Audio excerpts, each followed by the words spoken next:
Alright everyone, welcome to Tomahawk DIY. Today we're taking a first look at a Blackberry Torch 9850. Seems like a decent phone. It's certainly not an iPhone or an Android.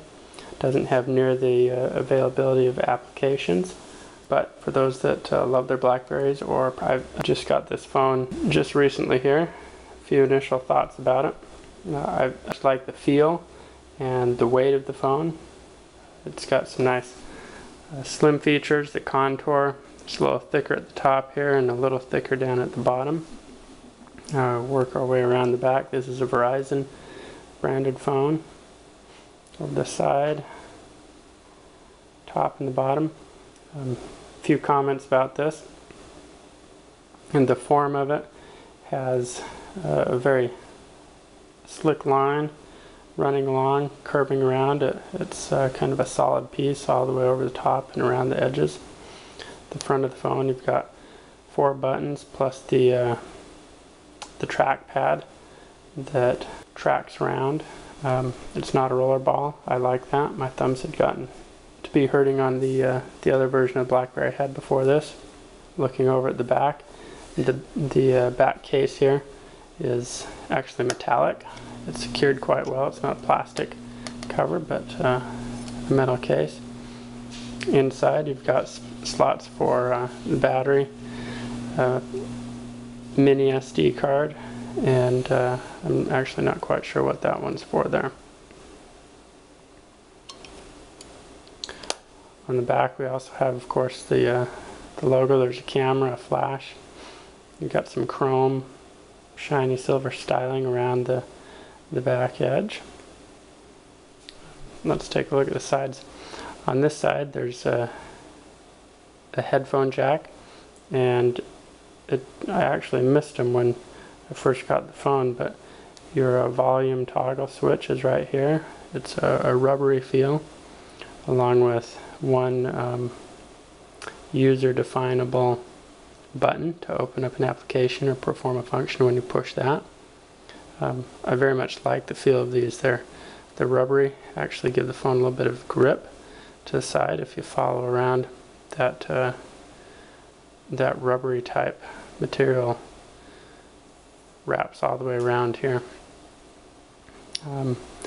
I tend to like my phones without extra cases on them, just to keep them slim. So the grip on the sides is nice.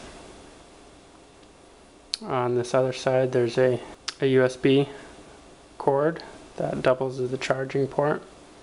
Down the bottom you've got your speaker space and a microphone for speaking into. There's also the speaker up here. Flashing LED light. On the top of the phone is the lock button. There's a single button up here to lock it.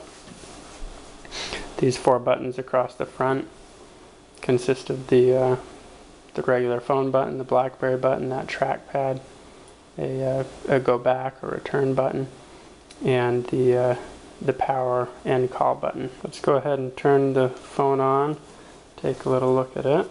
I like the way these light up here. It's being a touch phone. Took a little getting used to as I scroll through some of the apps. You can move around. I think that's an interesting feature. Again, I'm just barely starting to play around with this phone, getting to learn it. Of course, has the various features. The browser has tab browsing in it, which is nice. Contacts, book, text messages, regular messages. So here we are on the Google page. We can open up here and say I want to add a second item, and let's say we want to go click there, so it's taking me to another site. Now I can cycle between the 2 different websites. I don't know what the limit is, but it'll let me open up a third one, so that's kind of nice. Messages, contacts, pretty typical. Here's a telephone pad to dial a phone number.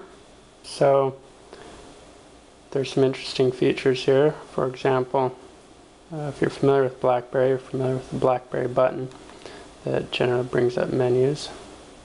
Touchscreen, of course, you can scroll around on it. Now if you press and hold, it brings up some other options. You can pops up some menus. You can see the full Blackberry menu from there. I find a couple interesting features here.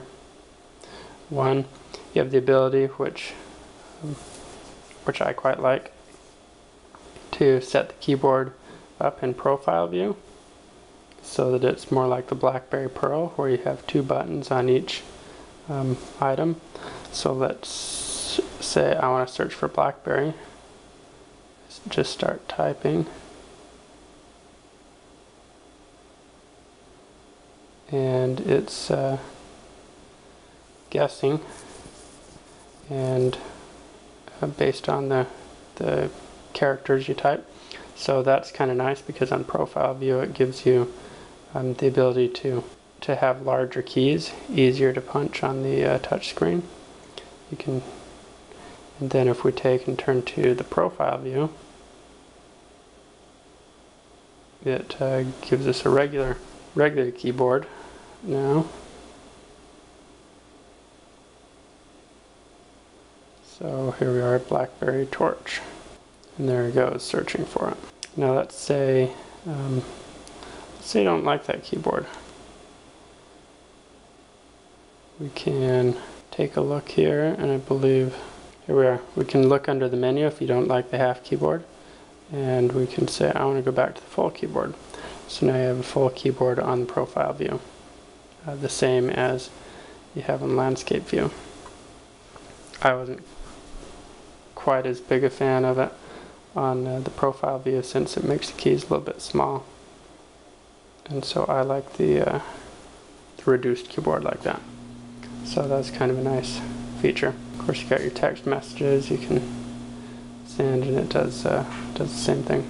So with that, that's an initial look at it works great, and I'll look forward to, I'll do a more detailed review in the coming months once I've had some time with the phone and get to know it and see what I like, what I don't like about it. So there we have a Blackberry Torch, a first look at a Blackberry Torch. Definitely not an iPhone or an Android phone, but it works well. Thanks for listening to Tomahawk DIY. Don't forget to subscribe if you appreciate my videos and would like to get information when I post new ones.